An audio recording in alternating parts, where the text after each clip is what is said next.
So the talk will be about the link between Wishart distributions and affine invariant geometries of symmetric positive definite matrices cone, and more precisely between projective Wishart distributions and these geometries.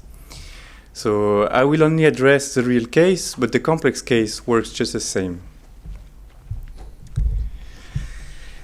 So let the VI be a set of n independent random vectors following a Gaussian distribution, a centered Gaussian distribution of covariance sigma.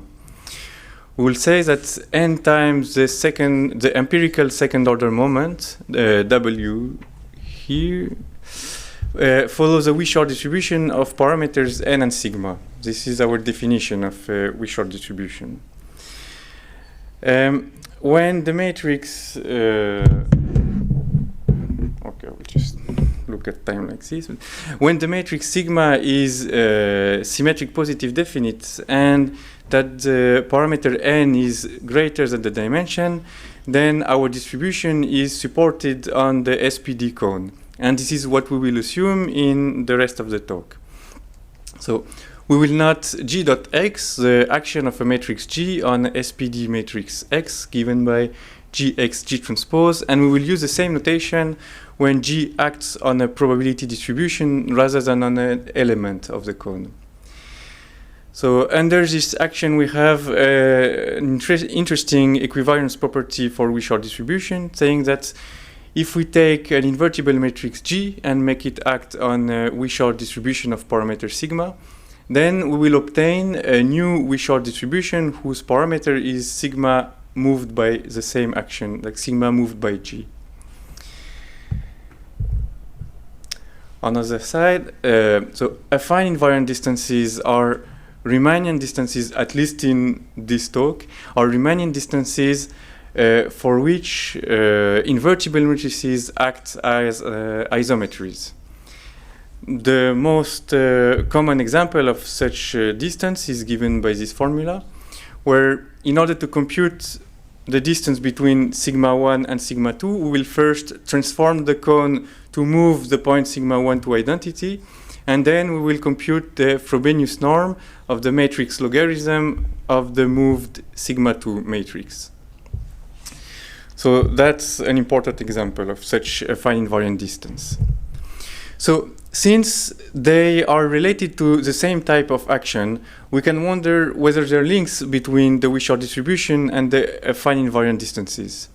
So the aim of this talk is to make these links apparent. And we will see first that that these links are not explicit if we look directly at Wishart distributions, but that they become much more visible if we look instead at projective Wishart distributions. So let's first discuss the notion of density for a Wishart distribution. Usually, the density of a Wishart is given with respect to the Lebesgue measure of the cone of the SPD cone, and has then the following form, where here the absolute value of x refers to the determinant of x. Here, the sort of problem is that the Lebesgue measure is not invariant with respect to the action of invertible matrices. So this implies that the equivalence property that we had for Wishart distribution no longer holds at the level of the density functions. So instead, what we can do is define an affine invariant volume measure V, whose volume element is given here. And if we now define the density of a Wishart distribution with respect to this volume measure, we get this slightly simpler expression. And if we do this, we now have the equivalence property also for density functions.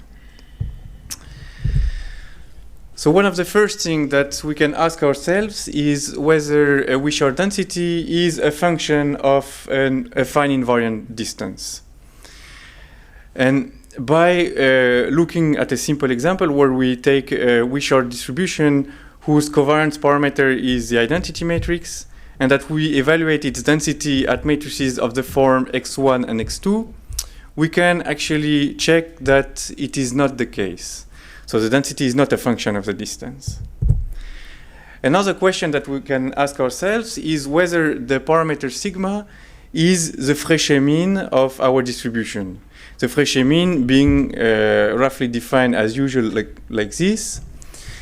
And again, calculation shows that it is not the case, but that the Fréchet mean actually still is a multiple of our matrix sigma. This multiple is just not n. So we would expect that n times sigma to be the Fréchet mean, and actually the Fréchet mean is another multiple of sigma. So this, sorry, I don't know if I mentioned like why we would look at the distance to n times sigma. It would be the distance to n times sigma because the Wishart distribution is the law of n times the empirical second order moment. Maybe I skipped to say that. So we have that the Fréchet mean is still a scalar multiple of sigma, so it leads us to consider instead projective Wishart distributions. So let's note x bar, the half line formed by all the positive multiple of x, and define the projective Wishart distribution in the following way. So if W follows a Wishart distribution, we will say that W bar follows a projective Wishart distribution. So it's just a Wishart up to a scaling factor. The cone, the SPD cone quotiented by multiplicative amplitude can be parameterized by the hypersurface of determinant 1 matrices. And we will note the surface S. And we will now see projective distributions as distribution on this surface. We can note as a remark that we could, like other parameterization of this quotient could be considered, such as simply fixing the trace. But S is a better choice if we want to exploit the equivalence properties. So to be consistent now, this half x bar will no longer refer to the full half line, but will simply denote x with a normalized determinant.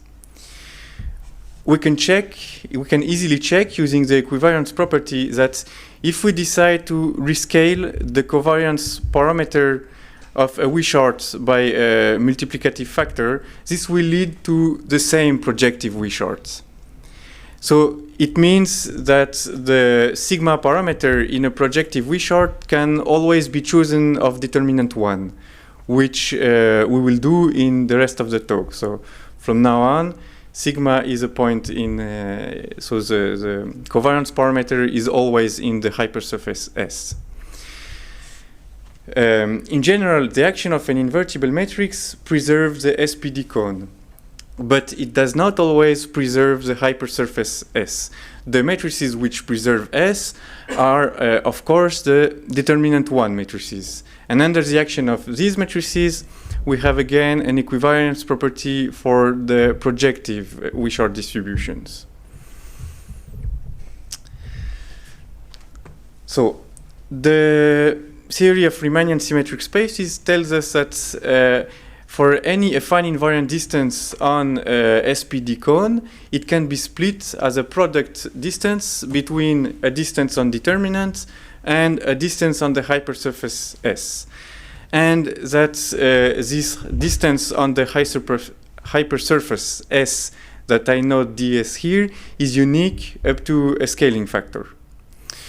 So there are at least two interesting links between the distance ds and projective Wishart distributions. The first one is that this time the sigma parameter is the Fréchet mean of the projective Wishart. And the second is that when the dimension is small, so in dimension 2, the projective Wishart density is a function of the affine invariant distance ds on S. So first, let's see why it is true that the Fréchet mean of this projective Wishart is indeed sigma. So the first thing that we have to have in mind is that the Fréchet mean is defined only using distances. So it will commute with isometries. And this means that we have also an equivariance property for the Fréchet mean. If I take a determinant 1 matrix G and make it act on a projective Wishart, the Fréchet mean of the resulting distribution is given by the original mean moved by the same action. This is what we have here. Now let's define a particular subgroup of isometries which leave the point sigma fixed. We will call the orthogonal group of sigma the usual orthogonal group conjugated by the square root of sigma. It is easy to check that these matrices are of determinant 1 and that their action leaves sigma fixed. So if we combine the equivariance properties for the Wishart distribution and for the Fréchet mean, we find that the Fréchet mean has to be invariant by the action of the orthogonal group of sigma. So now there is another fact on SPD cones which says that if a point y is invariant by the orthogonal group of another point x, then x and y have to be proportional. So here this tells us that the Fréchet mean has to be proportional to sigma. But since we only work with determinant 1 matrices, they have to be the same. So that's it for the Fréchet mean. Let's now look at the shape of the density profile. So first, define the volume measure Vs on the surface S derived from our distance ds. And as we did for Wishart, we will define the projective Wishart density with respect to this volume measure. So this enables to preserve this, always the same thing, to preserve this equivariance property at the level of the density function. When the dimension is 2, we have that the density function is a distance to is a distance to the sigma parameter, and the function of the distance depends only on n and does not depend on the point sigma. So the proof is not complicated and relies on 3 points. The first one being that when the dimension is 2, the hypersurface S is a hyperbolic space, and hyperbolic spaces are isotropic. In practice, it means that if we have 2 points x and y which are at the same distance from another point sigma, there will be a matrix G in the orthogonal group of sigma which will map x to y. So that's the first point. The second point is that under the action of such a G, the Wishart density of the projective Wishart density of parameter sigma is going to be invariant. If we combine these two results, we have that the Wishart density has to be a function of the distance to sigma. So a priori, this distance depends both on n and sigma. But now if we use the third ingredient, which is the equivariance of the equivariance of the Wishart densities under isometries, we have that this function h depends actually only on n and is independent of the point sigma. So if we want to do the actual computation of the density, we have to integrate our Wishart density over multiplicative factors. The calculation is not very difficult, and we obtain the following formula, where alpha is a positive number depending on the choice of normalization of the reference measure. Here, gamma and gamma dim are the usual gamma functions which appear in the density of Wisharts. And we have a trace term here. So this is in general dimension. And as promised, when the dimension of the base space is 2, the trace term can be re-expressed as a function of the distance ds. So we see that it takes a pretty simple form as a hyperbolic cosine of the distance. Power minus n, so we see that the function of the distance to sigma actually depends only on n. I will now conclude. So we studied the Wishart distribution after forgetting the multiplicative factor. We can note as a remark that instead we could consider the conditional distribution on S rather than the marginal. And there, the equivariance property works the same, so similar geometric property would also hold. A difference is that for the conditional distributions, the normalization factors are harder to compute. So this is simply a remark. About this projective Wishart distribution, it would be interesting in the future to investigate the estimation of the parameters n and sigma. At least for the parameter sigma, we know that it could be estimated with an empirical Fréchet mean, but it is not the maximum likelihood estimator. And this distribution, they could be potentially applied to problems in polarimetric imaging, because a partially polarized state can be represented by a half line in the cone of 2x2 complex covariance matrices. Thank you for your attention.